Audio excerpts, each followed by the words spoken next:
cette activité, on a une communication, un sens.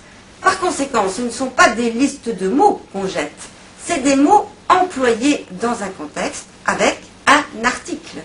La pollution, les hypocrites. On ne jette pas pollution, hypocrite, maladie. Bien sûr, on a des mots employés dans un contexte grammatical. On peut d'ailleurs jouer sur différentes façons d'aborder le vocabulaire ou la grammaire. Changeons de vocabulaire. Par exemple, à partir de la même idée, d'énumérer des choses, à partir du geste de jeter, on va changer l'image. Au lieu de la poubelle de la vie, nous allons mettre au centre du cercle une marmite pour faire de la cuisine, ou un moule. Exemple, faisons un gâteau.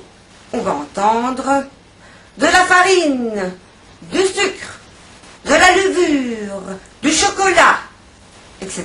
Nous avons cette fois des articles partitifs. On peut aussi créer différents scénarios qui permettent de manipuler les articles et différentes fonctions des articles. Exemple, on va demander de construire une ville en groupe.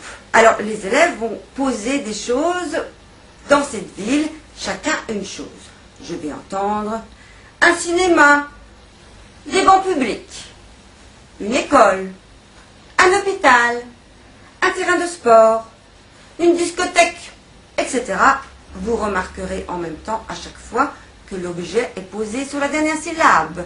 Une discothèque, des bancs publics. C'est toujours un exercice de phonétique.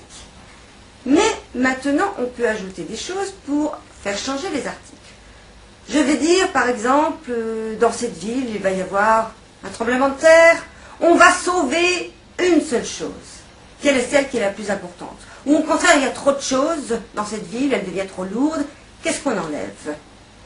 Et là, on va avoir, par exemple, le cinéma.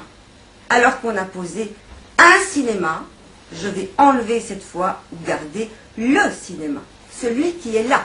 C'est donc une façon de comprendre la différence entre articles définis et indéfinis, par exemple pour les étudiants chinois qui n'ont pas cette distinction.